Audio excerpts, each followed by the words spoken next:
So இப்போ நம்ம எங்கே போயிட்டுருக்கோம்னு பார்த்தீங்கன்னா, கள்ளக்குறிச்சி பக்கத்தில் இருக்கிற தொட்டின்ற கிராமத்தில் ₹1 பார்த்தீங்கன்னா வெறும் ₹1 வந்து போண்டா தராங்களாமா இது சாம்பாரோட. ஸோ வாங்க அங்கே தான் போயிட்டுருக்குறோம். நம்ம அதுக்கு முன்னாடி சேனல் புதுசாக இருந்தால் சப்ஸ்கிரைப் பண்ணிக்கோங்க. ஸோ வாங்க போகலாம்.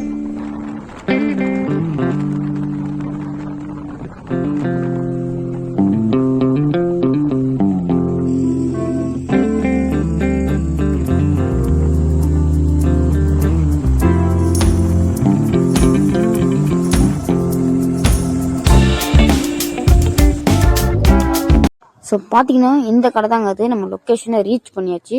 ஸோ இந்த கடை பேர் வந்து மகாலட்சுமி டீ ஸ்டால். இந்த கடைக்குள்ளே தான் நம்ம இருப்போம். இப்போ நமக்காக பார்த்தீங்கன்னா நம்ம வந்து 10 ரூபாய்க்கு வந்து பிளேட் வந்து 2 பிளேட் கேட்டிருக்கோம். போடுறாங்க பாருங்கள். பக்கத்துலேயே சாம்பார் இருக்குது. இதுதாங்க இந்த ₹1 போண்டா. நம்ம இப்போ வந்து 10 ரூபாய்க்கு வாங்கியிருக்கோம். ஒரு பிளேட்டில் 10 போண்டா இது சாம்பார் வச்சு தந்துருக்காங்க. எப்படிக்குன்னு சாப்பிட்டு பார்க்கலாம் வாங்க. ஸோ இப்போ இந்த ₹1 போண்டா எப்படிக்குன்னு நம்ம சாப்பிட்டு பார்க்க போகிறோம். ஸோ வாங்க ஒரு போண்டா எடுத்து இந்த சாம்பாரில் டிப் பண்ணி சாப்பிட்டு பார்த்துடலாம்.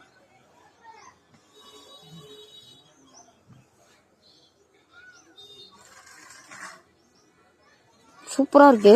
எனக்கு தெரிஞ்சு பார்த்தீங்கன்னா இன்னொரு போண்டா இப்படி காட்டுறேன் பாருங்கள். நல்லா கீரைலாம் பார்த்தீங்கன்னா அதுக்குள்ளார வந்து ஃப்ளேவராக நல்லா சூப்பராக இருக்குது. சாம்பாருமே நல்லா சூப்பராக இருக்குங்க. இதை அப்படியே ஒரு டிப் பண்ணி ஒரு வாய் வச்சு சாப்பிட்டு பார்த்தாலும் எப்படி இருக்குன்ட்டு நல்லாவே இருக்குது. செம்மையாக இருக்குது. நல்லா அந்த சாம்பார் இந்த மசாலா எல்லாமே வந்து இறங்கி நல்லா காரசாரமாக சூப்பராக இருக்குங்க. டீ ஒன்று வாங்கி அதை சாப்பிட்டா நல்லா இஞ்சி போட்டு சூப்பராக இருந்துச்சு வாசமாக. ஸோ ஃபைனலாக பார்த்தீங்கன்னா இந்த ஒரு இடம் பார்த்தீங்கன்னா ஒரு டீ சாப்பிடணும் ஸ்நாக்ஸ் சாப்பிடணும் ஒரு பெஸ்ட்டான இடம். ஸோ நீங்கள் வந்து ட்ரை பண்ணி பாருங்கள். கண்டிப்பாக நல்லாயிருக்கும். ஸோ சப்ஸ்கிரைப் பண்ணிக்கோங்க சேனலை. பிடிச்சிருந்தா பை.